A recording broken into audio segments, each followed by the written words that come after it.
The rain hammered against the windows of our small cottage in the Cotswolds, mirroring the storm brewing inside me. For 20 years, Alara and I had built a life here, a life I thought was based on mutual love and respect.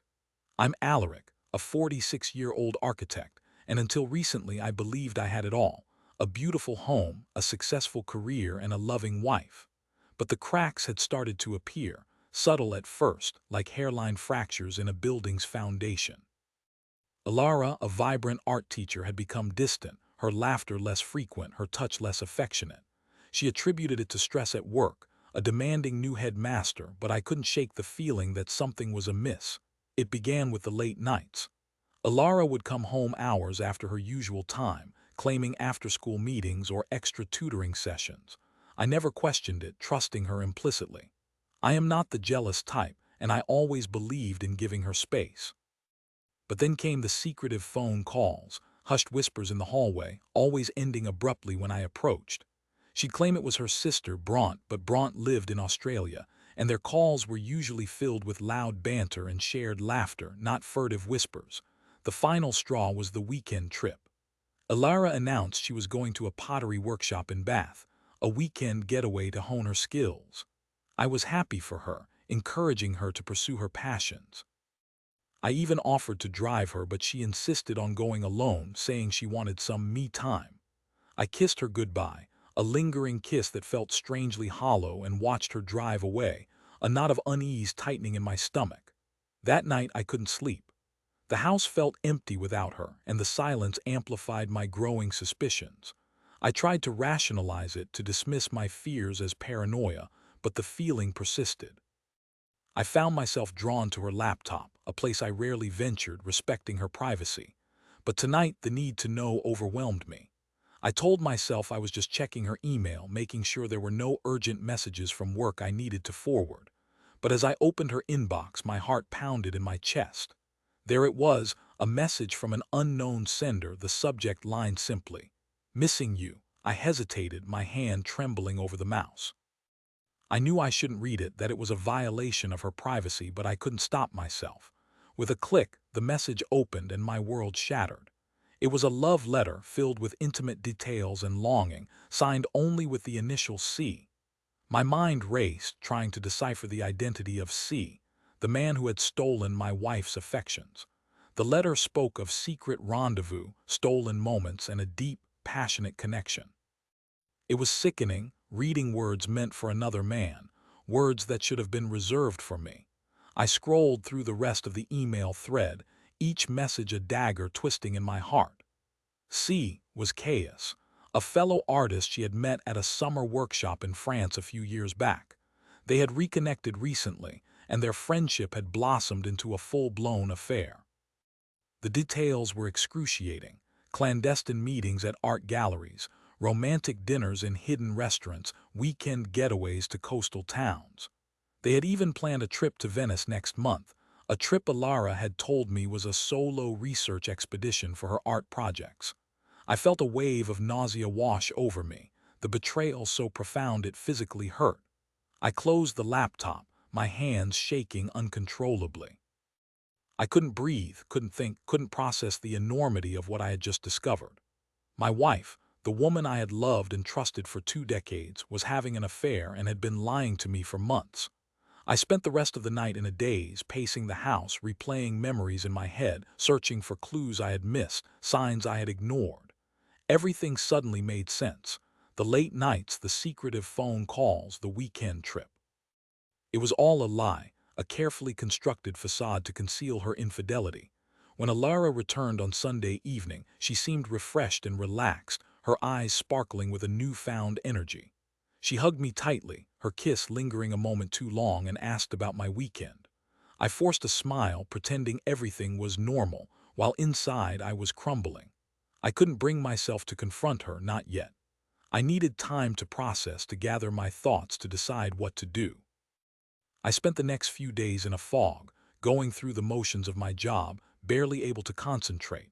I was an architect, designing buildings, creating spaces for people to live and work, but my own life felt like it was collapsing around me. I couldn't eat, couldn't sleep, haunted by the image of Alara in another man's arms.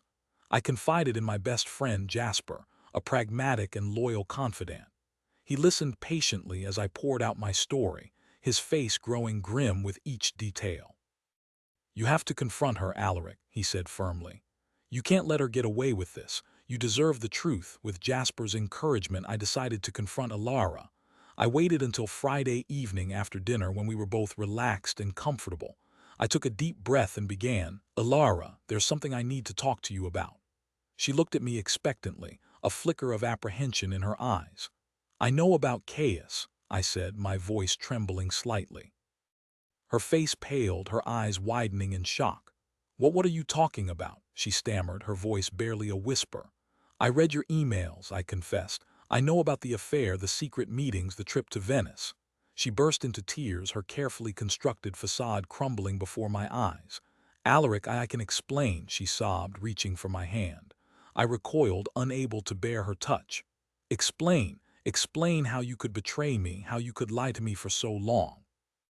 Explain how you could throw away 20 years of marriage for a fleeting affair." She launched into a torrent of excuses, claiming she was unhappy, that I was distant, that she felt neglected. She said she hadn't meant for it to happen, that it was just a mistake, a moment of weakness. But her words rang hollow, empty justifications for her selfish actions. "I still love you, Alaric," she pleaded, her eyes filled with tears. "I want to make this work. We can go to therapy, we can fix this." I stared at her, my heart aching with a mixture of anger and sadness. "It's too late, Alara," I said, my voice flat. "You've broken my trust, shattered my faith in you. I can't forgive you for this." I stood up, walked to the bedroom, and began packing a bag. "Where are you going?" she asked, her voice filled with panic. "I'm leaving," I said. "I need some space, some time to think. I can't stay here, not with you." I spent the next few weeks at Jasper's spare room trying to piece my life back together. I consulted a solicitor, initiated divorce proceedings, and began the painful process of dividing our assets. Alara tried to contact me, begging me to reconsider, promising to end the affair and work on our marriage. But I refused to speak to her, unable to forgive her betrayal. The pain was still too raw, the wound too deep. As the divorce progressed, I learned more about Alara's affair, details that only deepened my hurt. Caius was not just a fellow artist. He was wealthy, successful, and charming. He had showered Alara with attention and gifts, whisking her away on romantic getaways and lavishing her with praise. He had offered her a life of luxury and excitement, a life she had apparently craved. One evening, Jasper invited me to a local art gallery opening, hoping to distract me from my troubles. I reluctantly agreed, needing a change of scenery. As we strolled through the gallery, admiring the artwork, I saw her. Alara. She was standing in a corner talking animatedly to a man, her hand resting possessively on his arm. It was Caius. I froze, my blood running cold. I wanted to turn and run to escape the sight of them together, but I couldn't move. They noticed me, their faces registering shock and discomfort. Caius stepped forward, a smug expression on his face. "Alaric," he said, his voice dripping with condescension. "Fancy seeing you here." I clenched my fists, struggling to control my anger. "Caius," I said, my voice low and menacing. "I should have known you would be here." Alara stepped between us, her eyes pleading. "Alaric, please don't make a scene," she begged. "We can talk about this later." "There's nothing to talk about," I said, my gaze fixed on Caius. "You've made your choice." I turned to Alara, my voice filled with contempt. "I hope you're happy," I said. "You've traded a lifetime of love and commitment for a fleeting moment of pleasure. I hope it was worth it."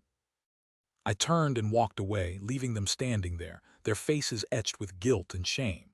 As I walked out of the gallery, I felt a sense of closure, a weight lifting from my shoulders. I had finally let go, released myself from the pain and betrayal. I knew the road ahead would be long and difficult, but I was determined to rebuild my life, to find happiness again. A few months later, I received a call from Bront, Alara's sister. She was distraught, her voice trembling with anger.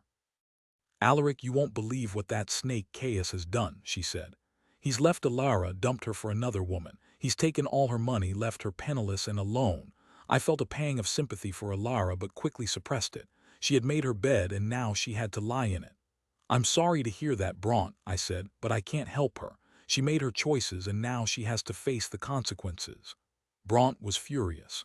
"You're a heartless bastard, Alaric," she spat. She's lost everything and you don't even care. She should have thought about that before she cheated on me, I said, my voice cold. I hung up the phone, feeling a sense of grim satisfaction.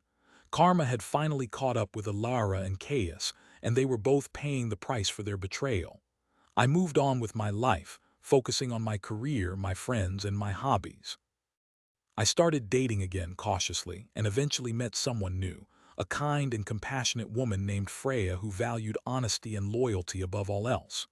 We built a new life together, a life based on mutual trust and respect, a life free from the pain and betrayal of the past. Ilara, on the other hand, never recovered. She lost her job, her friends, and her reputation. She became a recluse, living alone in a small apartment, haunted by her mistakes. I heard through mutual acquaintances that she was filled with regret, wishing she could turn back time and make different choices. But it was too late. The damage was done, the trust broken beyond repair. Her life had become a cautionary tale, a reminder that infidelity has consequences, and that sometimes the price of betrayal is too high to pay. Years later, I was walking through the Cotswolds, enjoying the beauty of the English countryside. I passed by our old cottage, the place where Alara and I had built our life together. It was now occupied by a young family, their laughter echoing through the garden. I paused for a moment, a wave of nostalgia washing over me. I remembered the happy times, the laughter, the love we had shared. But I also remembered the pain, the betrayal, the heartbreak. I smiled sadly, acknowledging the past but not dwelling on it. I had moved on, found happiness again, and built a new life for myself. As I walked away, I felt a sense of peace, a sense of gratitude for the lessons I had learned. I had survived the storm, weathered the betrayal, and emerged stronger and wiser. And in the end, that was all that mattered.